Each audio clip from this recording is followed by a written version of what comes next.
Indahnya kerukunan.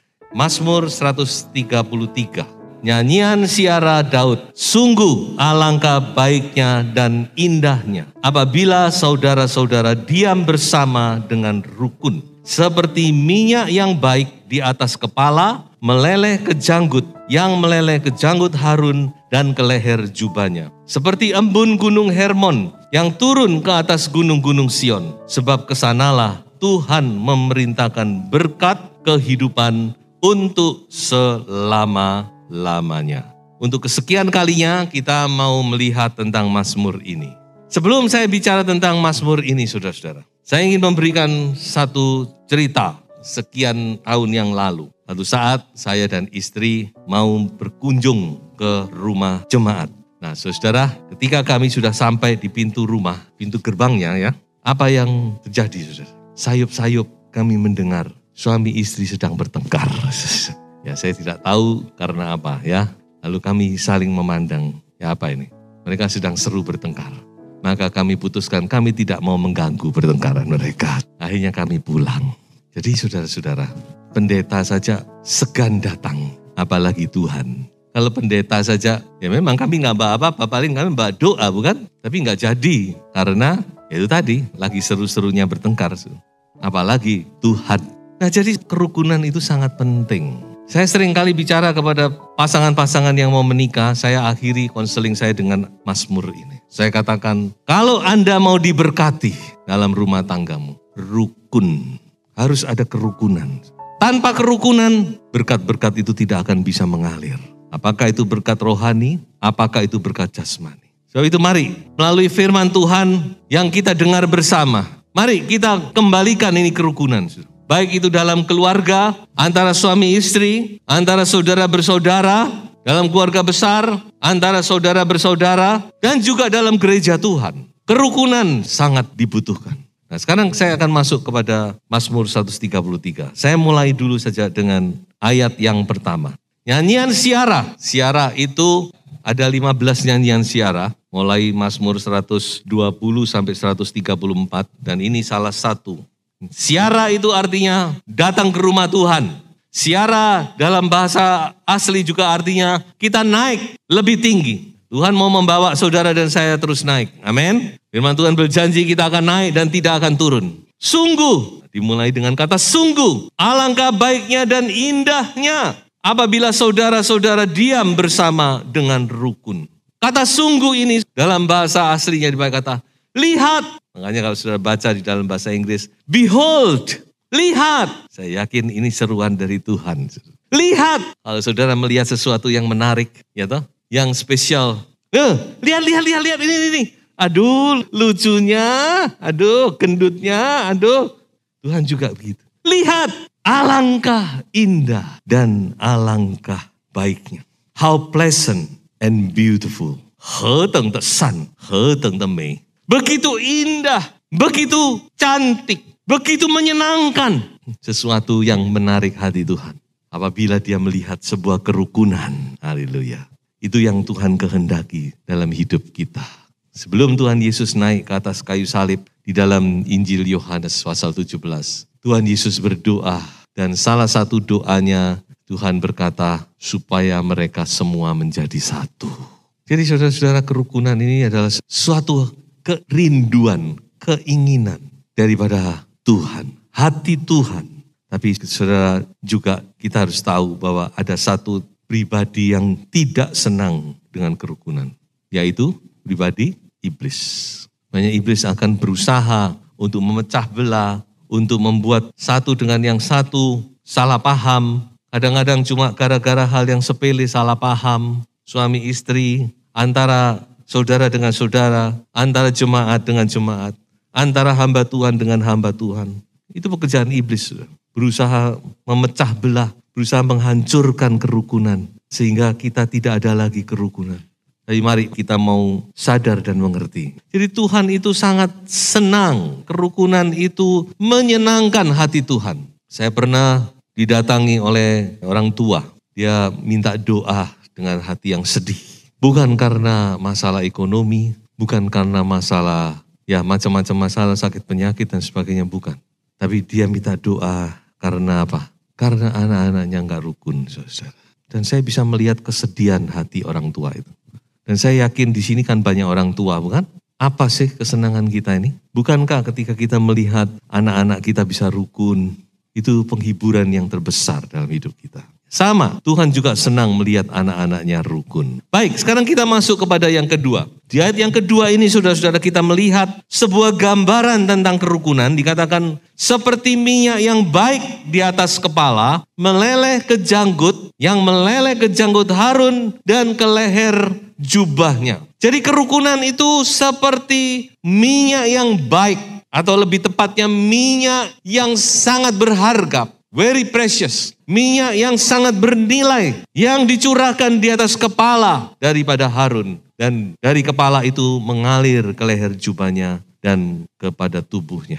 Nah kita tahu bahwa seorang imam besar itu sebelum dia dilantik menjadi imam, maka dia harus diurapi. Imam besar Harun sebelum menjadi imam dia harus diurapi oleh Musa. Sehingga dengan demikian dia resmi menjadi imam. Nah kita juga punya imam besar. Dan imam besar kita tidak lain adalah Tuhan Yesus. Dialah the great high priest. Imam besar agung kita.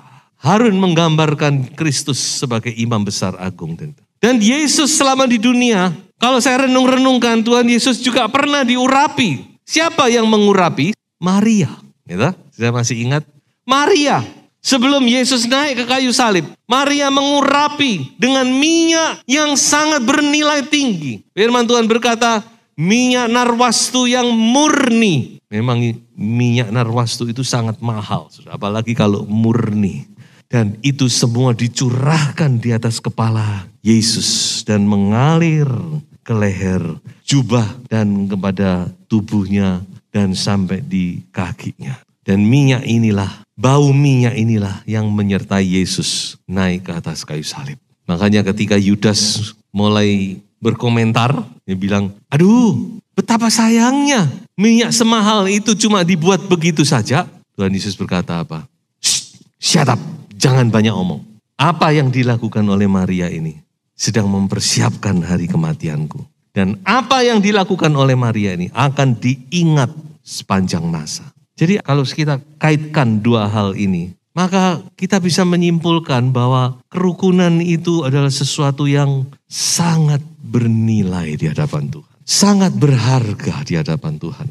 Dan kerukunan itu akan menjadi satu peringatan. Salah satunya adalah gereja Philadelphia. Salah satu dari 7 sidang jemaat di kitab Wahyu. Phila berasal dari kata phileo, kasih persaudaraan. Diingat terus. Jadi saudara-saudara mari, Tuhan sangat senang kalau kita rukun itu bagaikan kita mengurapi Yesus dengan minyak yang bernilai tinggi. Dan itu akan menjadi satu kenang-kenangan yang akan diingat sepanjang masa. Yang berikutnya, sekarang kita masuk kepada ayat yang ketiga. Dikatakan di sini seperti embun gunung Hermon yang turun ke atas gunung-gunung Sion, sebab kesanalah Tuhan memerintahkan berkat kehidupan untuk selama-lamanya. Haleluya. Gambaran yang selanjutnya dikatakan kerukunan itu seperti embun dari gunung Hermon. Haleluya. Jadi gunung Hermon itu di sebelah utara dari tanah Israel. Dan gunung Hermon itu gunung yang paling tinggi dan di atasnya selalu bersalju. Nah kalau dilihat dari sisi letak geografis dari Hermon ke Gunung Sion, ke gunung-gunung Sion ke Yerusalem lah ya. Itu terlalu jauh. Tapi ini adalah sebuah gambaran bagaimana berkat-berkat Tuhan itu dicurahkan dari tempat yang maha tinggi kepada gereja. Jadi kalau ada kerukunan, ada berkat. Di mana ada kerukunan, di situ akan mengalir berkat-berkat Tuhan. Embun itu adalah gambaran dari berkat Tuhan. Di sini saya cantumkan 2 ayat. Kejadian itu adalah berkat dari Ishak kepada Yakub. Bagaimana Ishak memberkati Yakub dengan tanah yang subur, tanah yang mendapat embun dari langit dikatakan. Embun yang menyuburkan tanah itu, saudara-saudara. Kemudian di dalam kitab Bilangan dikatakan mana itu dicurahkan dari langit, dari gunung Hermon, dari langit. Dan bersamaan dengan itu turunlah juga embun itu. Mana dan embun bersama-sama, saudara. Jadi embun itu bicara tentang berkat secara jasmani. Kalau tadi berkat secara rohani, sekarang berkat secara jasmani. Saudara, berkat itu dari atas. Amsal berkata berkat itu dari atas. Dicurahkan dari atas. Memang kita juga harus tetap bekerja, berusaha. Gak boleh malas-malasan. Tetapi ingat, tanpa berkat Tuhan usaha kita akan sia-sia. Mazmur 127. Walaupun kita buat malam jadi siang, siang jadi malam. Kita gulung kuming, saudara. Mazmur berkata, kalau bukan Tuhan semua sia-sia. Tapi kalau ada berkat Tuhan, apapun yang dilakukan itu akan berhasil. Amin. Seperti Yusuf. Di mana saja Yusuf berada, apa saja yang diperbuatnya berhasil. Karena dia disertai Tuhan. Karena berkat Tuhan ada di atas kepalanya. Karena kasih karunia Tuhan ada di atas kepala Yusuf. Jadi apa yang diperbuat berhasil semua. Demikian juga kalau ada kerukunan. Saya yakin berkat-berkat Tuhan akan dicurahkan dalam kehidupan saudara. Dalam kehidupan rumah tanggamu, dalam kehidupan keluarga, dalam kehidupan gereja. Karena kerukunan itu menyenangkan hati Tuhan. Haleluya. Nah, sekarang kita mau melihat lebih jauh, yaitu bagaimana sekarang. Ya, bicara kerukunan, tentu sudah bertanya, bagaimana supaya kita bisa rukun cinta satu sama lain, kata lagu rohani ya. Itulah maunya Tuhan. Nah, baik, untuk hal ini saya ingin kita sama-sama membaca dari Filipi pasal 2 ayat 1 sampai ayat yang kelima.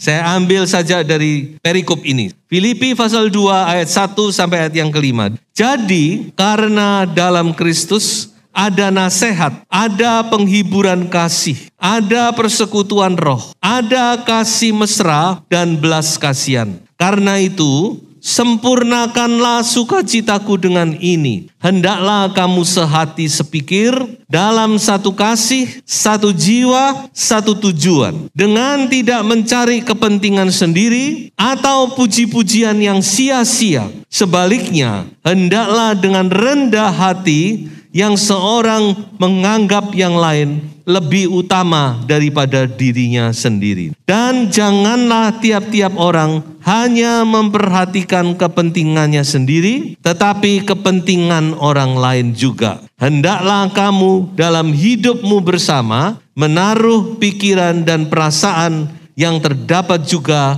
dalam Kristus Yesus. Dan seterusnya. Jadi ini baru salah satu. Banyak nasihat dari firman Tuhan yang bisa kita jadikan panduan dalam hidup kita. Tapi saya hanya melihat satu hal ini. Filipi pasal 2. Jadi kalau saya renungkan dan saya ringkaskan bagi saudara, maka ada 3 hal yang penting untuk kita bisa mencapai kerukunan itu.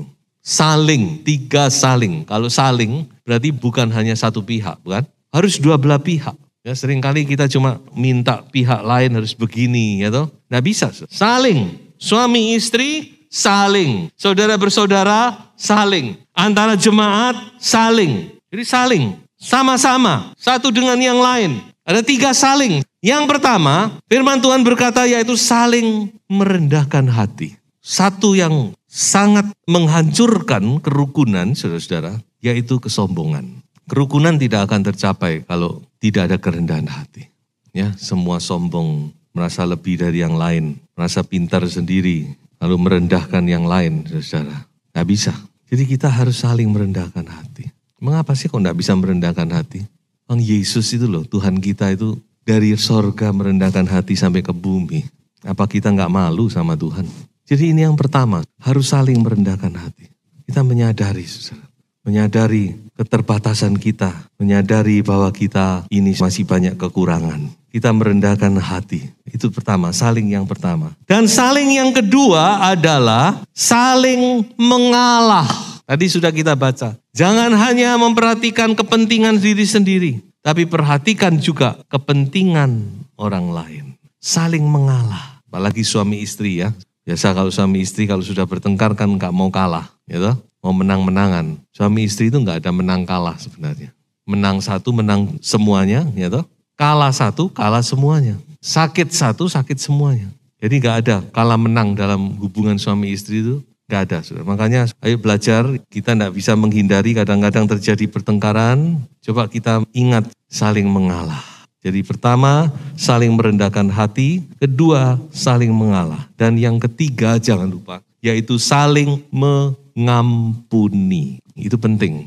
Memang di dalam ayat-ayat tadi tidak ada kata mengampuni. Tapi kalau kita renungkan tidak jauh dari situ. Pikiran dan perasaan yang sama seperti Yesus. Yesus itu mengampuni. Kita juga harus belajar mengampuni. Memang tidak mudah. Tadi saya baru kontak dengan seseorang. Saya berkata, kenapa kok lama tidak ke gereja? Dia bilang, ya jujur. Dia bilang, saya masih punya akar pahit dengan seseorang.